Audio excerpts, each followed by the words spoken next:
Você sabia que abelhas Apis mellifera fêmeas podem não te ferroar? Pois é, acho que você não sabia dessa, hein? Se não sabia, se inscreve no canal, já deixa o like se gostar do conteúdo e bora pro vídeo. Mas, tio, como que a Apis não ferrou, tio? Mas que barbaridade! Começou a ficar famosinho agora, tá com 10 mil inscritos, e começou a contar mentira igual o outro lá, mas que barbaridade! Eu gostava do teu canal lá no início, quando era científico. Agora fica com essas mentiras aí. Outro dia eu e o guri aqui, nós saímos correndo da piar. E como é que tu vem falar que a abelha Apis não tem ferrão, não ferrou? Olá, salve, salve a todos, sejam muito bem-vindos ao novo canal Apislogia. Eu sou Pedro Santos, zootecnista com pós-graduação em produção animal. Quem acompanha nosso trabalho já ficou sabendo aí de antemão que nós estamos passando por uma reformulação aqui no cenário, qualidade de imagem, som e efeitos especiais para trazer vídeos cada vez melhores para vocês. E uma coisa que deixou nosso canal bastante marcado aí na parte da apicultura e meliponicultura na internet é trazer conteúdo científico para vocês em uma linguagem simples e acessível até mesmo para quem nunca trabalhou com abelhas na vida. E o vídeo de hoje parece meio esquisito, mas realmente existem e já existiram várias abelhas Apis mellifera fêmeas que não podiam ferroar, inclusive aqui no Brasil. Mas antes de contar como isso aconteceu de fato, eu vou relembrá-los que em 1956 foi quando ocorreu o início do processo de africanização aqui no nosso território. Então, abelhas trazidas da África escaparam da piara e começaram a se reproduzir com abelhas Apis de subespécies europeias que estavam presentes já aqui no Brasil.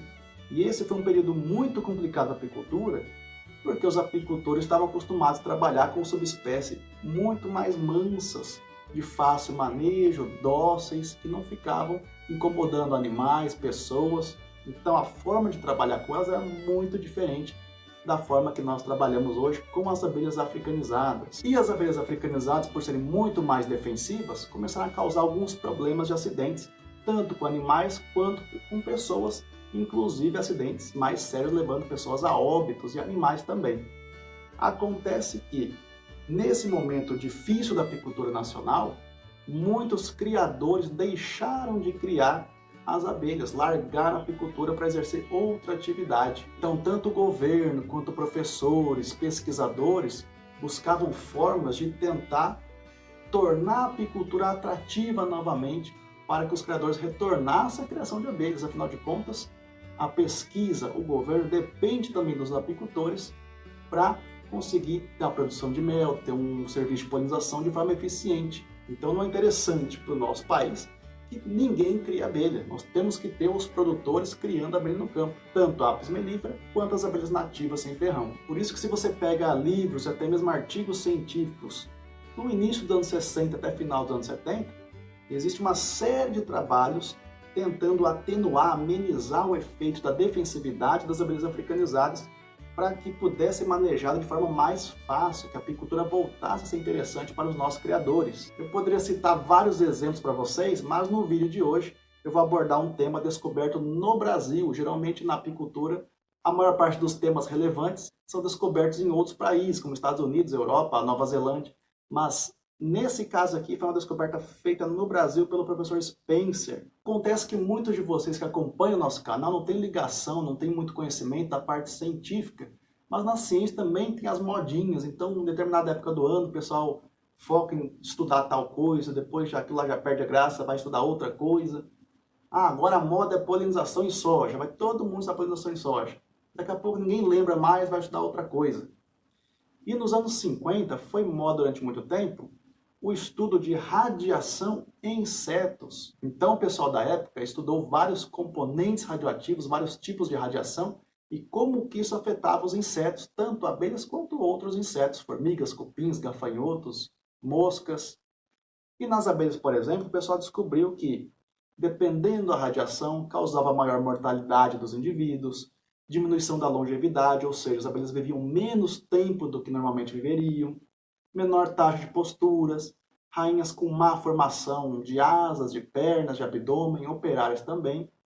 E dentre as descobertas, o professor Spencer descobriu que abelhas que sofriam uma radiação gama com cobalto 60, elas nasciam com uma mutação genética que elas não conseguiam ferroar. Para ficar mais fácil para vocês entenderem, eu vou fazer um esquema didático utilizando esta caneta, que ela vai ser a parte central de onde fica o ferrão. Essa parte central é como se fosse o trilho por onde o ferrão vai andar ali para conseguir ferroar o inimigo.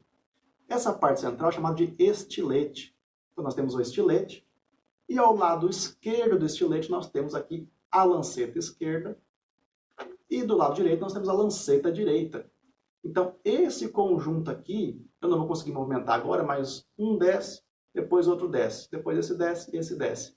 É dessa forma que a abelha consegue ferroar o seu inimigo e vai injetar por aqui a aptoxina. Então todo o ferrão da abelha é constituído pelas lancetas e pelo estilete. E para ele ser funcional, todo esse conjunto tem que estar funcionando perfeitamente. Acontece que nessa mutação descoberta pelo professor Spencer, lá em 75, as lancetas nascem, devido à radiação, um pouquinho distante do estilete. Então a mutação pode ocorrer somente na lanceta esquerda, ela nasceu um pouquinho mais para cá, ou somente na direita, ou nas duas, e elas ficarem totalmente afastadas do estilete, da parte central, que é o trilho por onde o ferrão percorre. E se isso acontecer independente se é um lado ou o outro, ou ambos, a abelha não consegue ferroar e ela tem uma vida perfeitamente saudável. Ela não é prejudicada em mais nada devido a essa radiação gama pelo cobalto 60.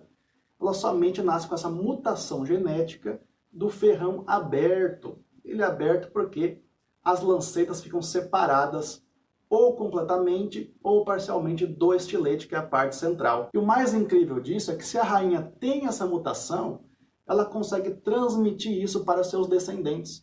Ou seja, as operárias, que são as fêmeas trabalhadoras da colônia, também vão nascer com essa mutação do ferrão aberto e não vão conseguir ferroar.